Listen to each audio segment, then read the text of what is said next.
Hey there, my name is Arun and you join me at the shop for Driven Diary episode 10.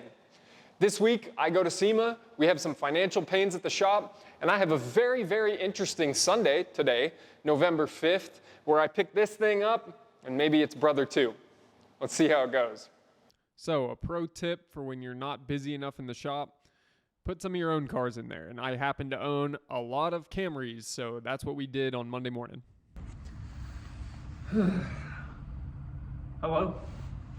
It is Monday, the 30th at 8:37 a.m. and I'm sitting on the couch and I've got about 23 minutes before I gotta head back home and get ready to go to the airport to go to Vegas for SEMA and Apex. I'm excited to do that this week. I had a nice half an hour talking with the team this morning about what we should be doing around the shop if we don't have cars to work on, and if we have cars to work on, then we know what to do. And so that's all going well. Everybody's a customer. Positive start to the week.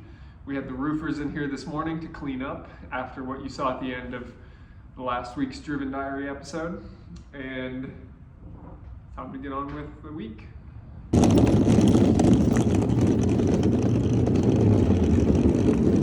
We got the big suitcase, so I got podcasting equipment for recording a We Are Driven podcast with Dan, which I'm very excited about.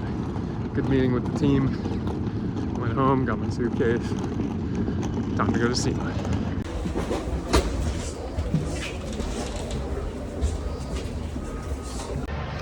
Let it be known right now that I spend a lot of time getting lost in the Venetian when I'm here in SEMA and Apex. I'm trying to find Delmonico's Steakhouse, and it's been 20 minutes so far. But I'll find it. Give myself plenty of time. And we're gonna get after it this evening, Monday evening, first day here.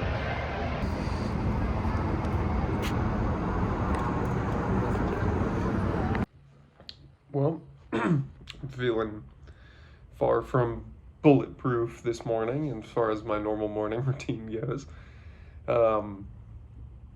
Got back from the reception. I found the steakhouse that I was going for a meeting at. Went to that meeting, went to the Apex reception, and then walked back to my hotel like a mile and a half, got home, got back to the hotel like 8:30, went to bed, talked to Evelyn, went to bed. And this mattress is terrible. And I'm not one to make excuses or complain about circumstances, but I am spoiled when it comes to mattresses for sure these days. So I slept terribly. And then I slept in. So it's 5:47 a.m. on Halloween, and I've got a day full of meetings back at Apex. Gotta take a cab over to the Venetian and be there by 6:45. Got a day full of confidential investment banker meetings, and then we'll come back over here for the Future Leaders Network reception in the evening. And after that, I will get a workout in. So not ideal for today by any means, just trying to get everything else done for computer work that I need to do today and for the rest of my morning routine that isn't a workout. So just trying to be dialed in as much as I can before the day gets started. And I'll film what I can today, but it does get a bit challenging when I'm out and about. But it'll be my first time on the Apex show floor today. So that's all I got. Hey, it's Arun from the future to provide some context for these next few clips that otherwise wouldn't have any. We've just got some really loud chirping birds outside of my hotel room that I wanted to share with you. Then you will see the Apex keynote breakfast speech from the first day of Apex, and then you will see a couple of clips from the Apex show floor. Enjoy.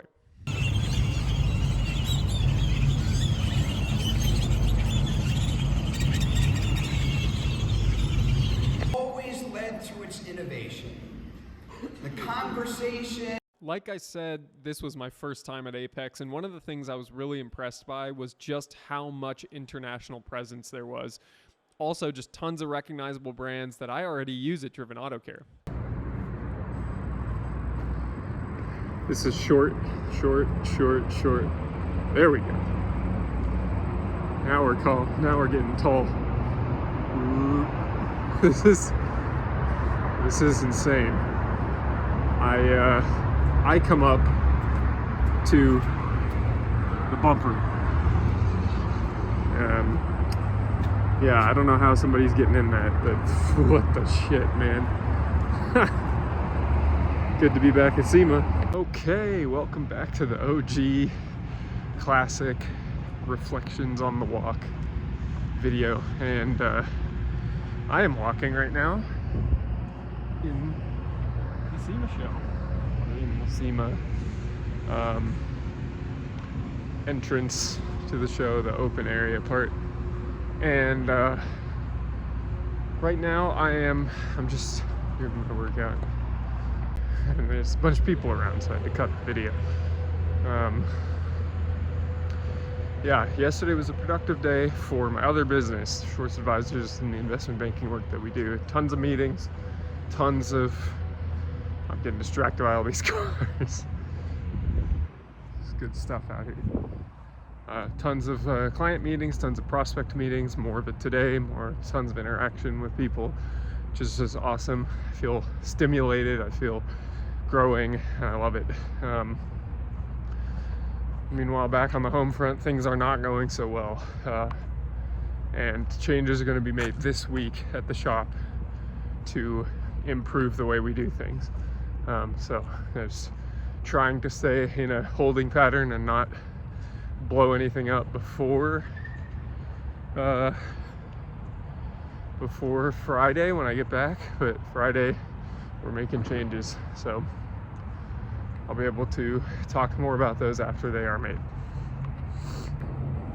And in the meantime, I'm going to enjoy looking at some dope vehicles.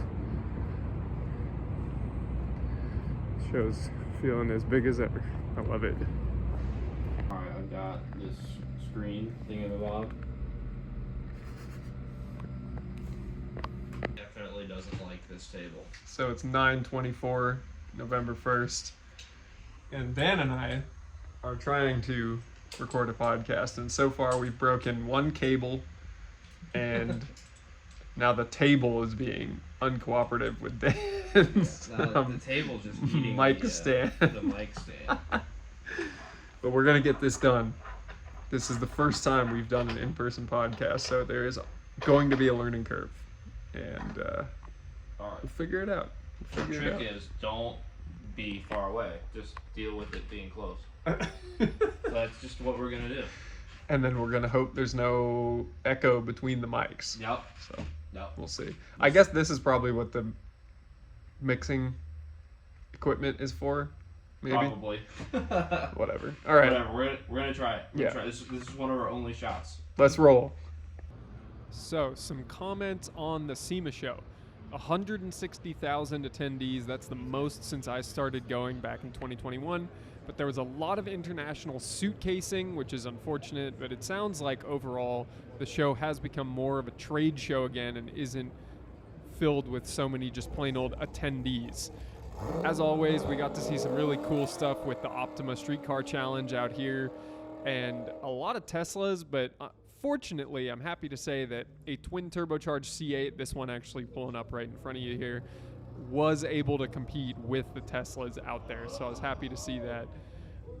I really like taking the time to come out and check out the motorsports while we're out here. I also got to see this really cool Huracan versus GTR race, and I'll let the soundtrack speak for itself.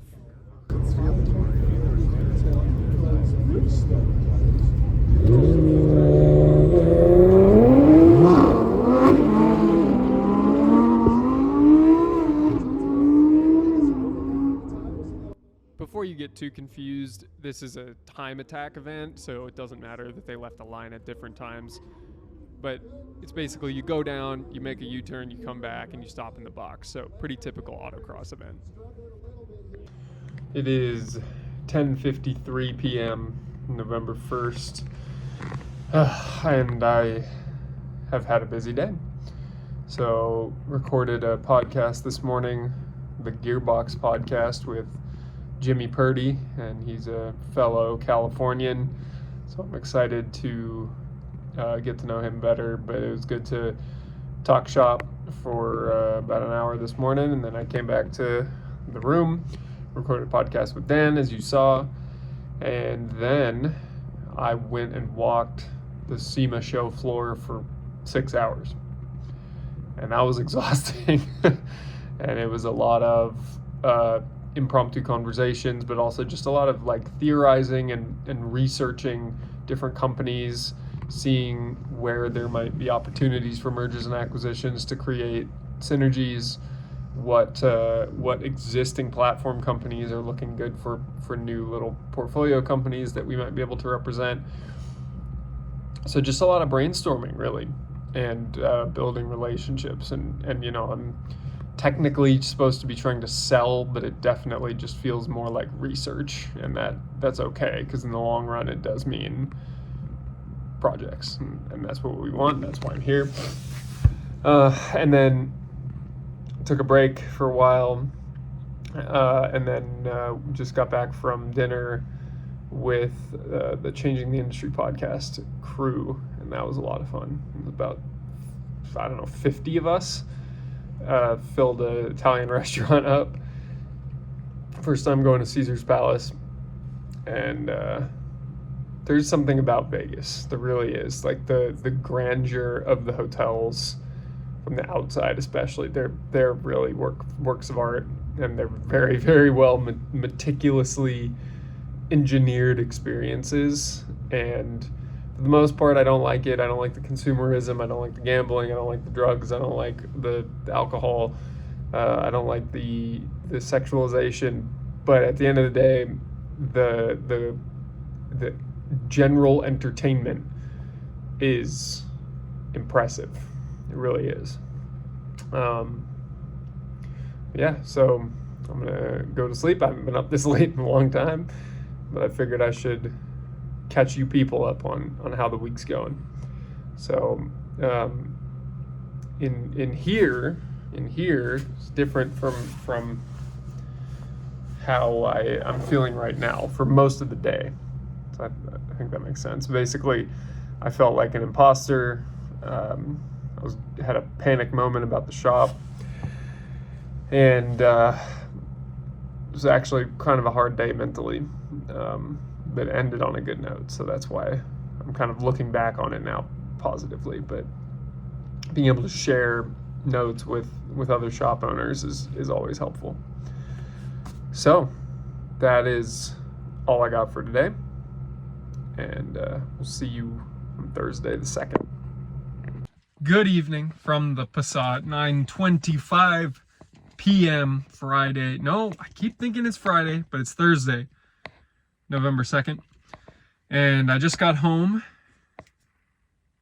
with the race car. Oh, the lights went off. Can't be having that when I'm trying to talk to you. So, good last day of SEMA. Much less to do, quite relaxing. Got in a couple of workouts. Couple of meetings, got to watch some burnout, smoke and fire and brimstone from Hoonigan, and I love that every time. And reflect on the week with Keith, and then prepare to come back to the shop tomorrow. And then on the way home, I love driving to the airport and parking at the airport, because it means that I get to get home that little bit sooner, because I get to get in my own car and go home. And I love that feeling. I hate riding in cars. I always want to drive, as you would guess. And so to drive my own car home is always such a highlight of a trip. And the Passat, the 6-speed, 8-cylinder, 270 horsepower Passat, when I was 16, I used to drag race it against like Civics, on the street in Seattle, and I just got up at a light next to a E39 540, so like a 2002 V8 BMW competitor to this car, and we lined up at a light and we got to run it, and I lost. Now, because it was a street race and I lost, here are the excuses. This gearbox sucks. It's terrible. Super sloppy throws. The clutch is all over the place. It doesn't grab. It's not ideal right now. And that's my main excuse. This car has a lot of power. It's a lot of fun, a lot of torque. Easy cruising over, like 100, 110 on my way home. So it's good to be back. Unpack, go to sleep. See you tomorrow. Good morning. I have been a bit neglectful of recording for the last couple of days. So it is Sunday the 5th, 6:53 a.m. and today I will be editing the video that this clip goes into, and it'll be Driven Diary episode 10. And you will have seen me go to SEMA, you will have seen me come back, you will have seen me make some big changes with the business. And I didn't even get to tell you what those big changes were. But it's going to be a very difficult month or two for the shop. I let go of my front of house. And so I fill into that space in most cases when that person is out. And because of that, I will be full-time answering the phones and manning the front of the house for the foreseeable future. And I had a 2-hour-long interview on Friday night to hire what will hopefully be a very high-level and capable candidate. And we did scenario-based interviews. I had him share a screen and show me how he writes out service repair orders and all that kind of stuff. So it was a very productive day on Friday, but at the same time, it's a bit nerve-wracking. And I will be on a trip for 2 weeks. I'm going to the UK and Ireland, 2 separate countries, I guess. And it'll be a nice vacation. Evelyn and I booked it a long time ago, but it will be a little stressful dealing with nobody at the front of house. And so this upcoming week here, I will be doing a lot of cross-training of my team in order to make sure that we are able to handle the front while I'm gone. And additionally, we have continued to be very, very slow. And so although my payroll has now been cut a little bit, which is a relief, I still have a lot of overhead. And right now there's a lot of pressure on the bank account just with how much overhead we have versus how much work is coming in. And so that is also a bit of a pain point right now, but I'm trying not to make rash decisions about it, and I'm just trying to stay level at least. I want to break even. My goal for the month is literally 1 cent of profit. And that's just how it is right now.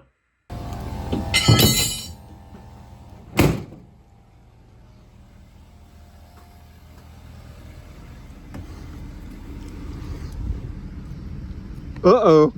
All right, so I'm gonna stop while I record this video because I've done enough ridiculously unsafe things today. I needed those tools to fix my trailer because a truck that I just bought broke my trailer. That truck has proven to be a little bit of a challenge in and of itself. So we are on our way back to the trailer. Obviously you don't see it there behind me, so I'm gonna go get the trailer. I'll show you what's up with the truck and the trailer.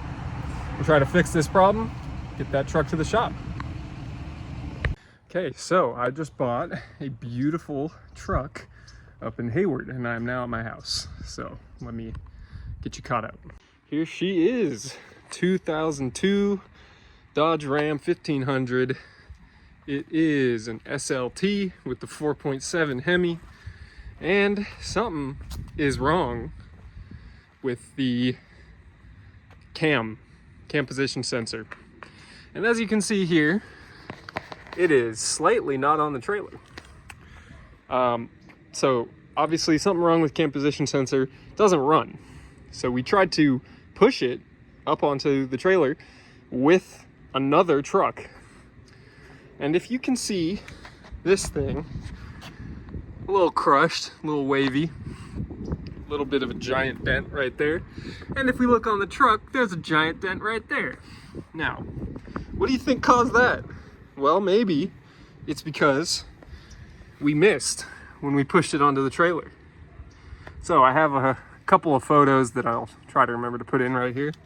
So let me explain. That ram in the back pushed this ram on the front straight off the edge of the trailer, and we used the floor jack and that ram to pull it back onto the trailer. And yeah, I paid $750 for this. So fix the cam position sensor, get it back on the road. But first, you will see here, I have a drill and I have self-tappers. Now, why do I have those? Because the drive from Hayward, where I bought it, to here is about 4 miles. I was throwing white smoke off the trailer the entire way because we broke the trailer when we got this truck up on here and when it fell down off of the trailer. So we get some panels screwed in away from the tires so that the tires aren't throwing smoke and throwing a bunch of burnout noise, and then we'll head down to the shop.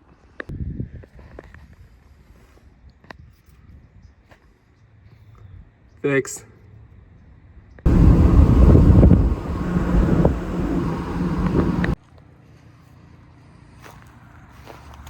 Well,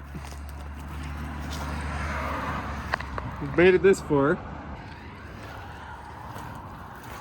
This thing got completely smoked because of this right here, obviously making contact with the tire. And I didn't see that, so that's where we're at.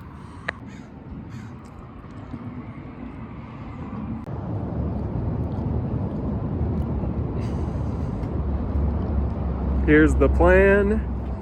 We're gonna avoid hitting this. Spare tire was a success. We're gonna roll it to right there. See if it'll happen. I do think we will clear. I'm far enough back on here, nothing to really run into. We're gonna make it. Boy, this is stressful though. Ugh. All right, 206, check engine light. We're still on the trailer, but I think we will. Good, the windows work. I think we can get it off now. All right, folks, as you can see, a little bit of a mirror back there. Somebody tailgating the shit out of me, just kidding. I've been getting dirty today, and I look forward to showing you what else I got for another $750. It's been a very, very interesting, sweaty, dirty day, and every once in a while I just need to get that super blue collar side of me to come out and play. So before it gets too bumpy as I roll out here, stop this video and see you back in the shop. So yeah, I bought two. This one came with a truck bed full of trash, but we got two 1500s, same exact problem. We'll get them both fixed. Should make about $6 grand or so after doing what all they need doing. We'll see. That's all we got for today. I hope you enjoyed this week's Driven Diary, and I'll see you next week for Driven Diary episode 11. Stay driven.